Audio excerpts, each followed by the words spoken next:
حضور اکرم صلی اللہ علیہ وسلم کے اصحاب رضی اللہ عنہم کے لیے گھر تنگ پڑ گیا۔ ان کی تعداد 38 کے قریب تھی۔ حضرت ابو بکر صدیق رضی اللہ عنہ کو فکر لاحق ہوئی کہ اس کلمہ حق اور نئے دین اسلام کا برملا اعلان و اظہار ہو۔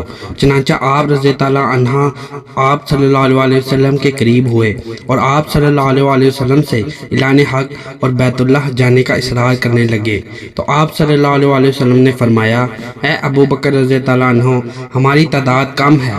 لیکن حضرت ابو بکر رضی اللہ عنہ برابر اصرار کرتے رہے، حتیٰ کہ رسول کریم صلی اللہ علیہ وسلم باہر تشریف لائے۔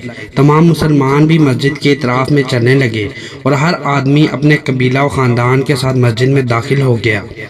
پھر حضرت ابو بکر رضی اللہ عنہ لوگوں کے درمیان خطاب کرنے کے لیے کھڑے ہوئے۔